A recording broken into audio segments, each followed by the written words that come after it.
So basically for this, you're gonna need some vermicelli. You can find this in the ethnic section of your grocery store. It's pretty much just very, very thin pasta. And you're gonna need some cracked wheat, and you're gonna want it to be coarse. So the cracked wheat comes in different numbers.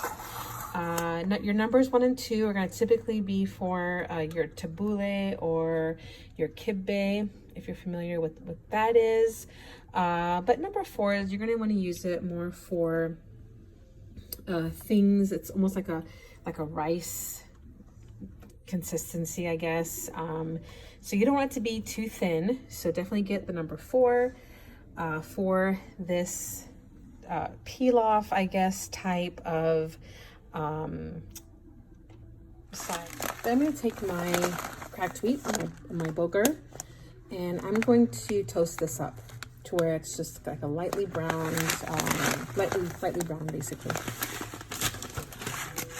I'm going to measure how much is in this bag because I do need to know what the ratio of water is going to be once I cook it.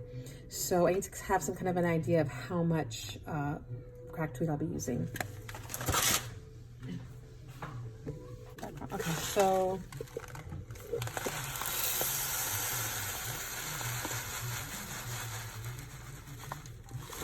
I'm using this as my measurement. So I have about a cup, and I'd say about a half. All right, so it gives me an idea of what I'm working with here.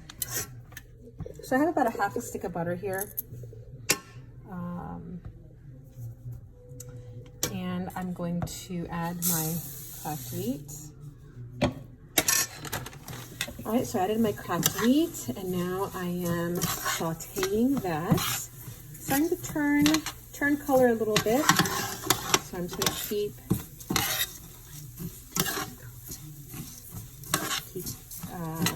stirring that up. So I don't want it to burn. You can kind of see.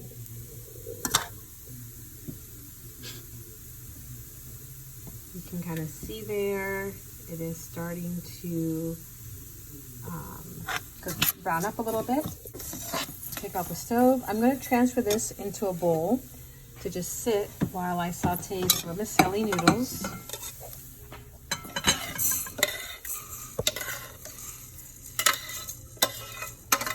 So now the bulgur, the cracked wheat, is going to hang out there for a little bit. Now I'm going to just put in the rest of the butter. I had a half a stick of butter. I took a little more than a half to saute the cracked wheat. Now I'm going to take the other part of it and I'm going to saute the vermicelli. This is what your vermicelli noodles would look like at the grocery store, usually in the ethnic area. And I got this from the Middle Eastern store, so they're really the same thing, just different brands. So I'm going to open this up and saute the vermicelli noodles. Again, this also likes to turn brown really, really fast. So make sure that your heat is not on the highest level. Kind of like a medium heat. While that's browning, I'm going to prepare a cup of water to add to this. Once it is done browning, make sure it really turn color really fast. So that cooks a little bit. Okay, so now I'm going to add the water. You're going to hear a pretty loud sizzle, so stand back, don't hurt yourself. You're going to hear a pretty loud sizzle here with some steam, so just be careful.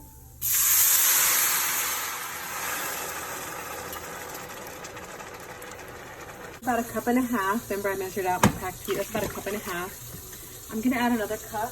I'm going to add 2 parts water to 1 part cracked wheat. Let that kind of come to a little simmer. Remember this has my vermicelli noodles in it. And I just added some water to that.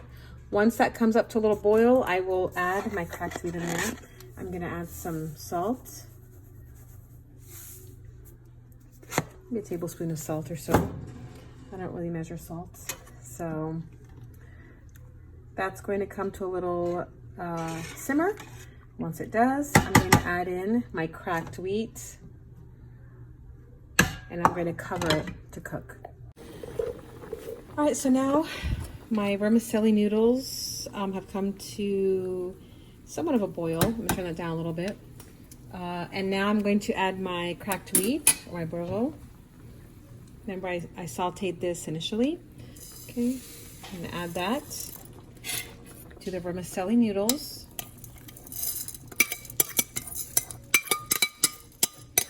And I'm just going to let that cook. I'll check on it. I'm going to stir that up a little bit. This is what it's going to look like. I am going to check on it here in a few minutes and just let that cook on its own. That's really all you have to do.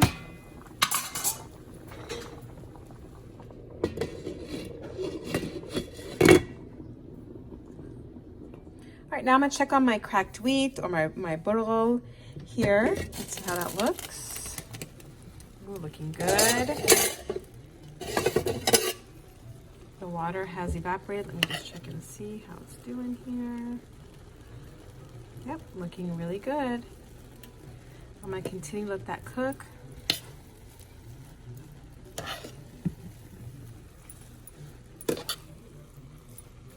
This is exactly what it should be like. I'm assuming you can actually have this with any kind of stew or really any side dish to any meal. It's really, really good. Make sure that everything is incorporated. Yeah, it looks beautiful. Now I'm going to turn that down to very low setting, and it's just going to continue just to cook very, very slowly.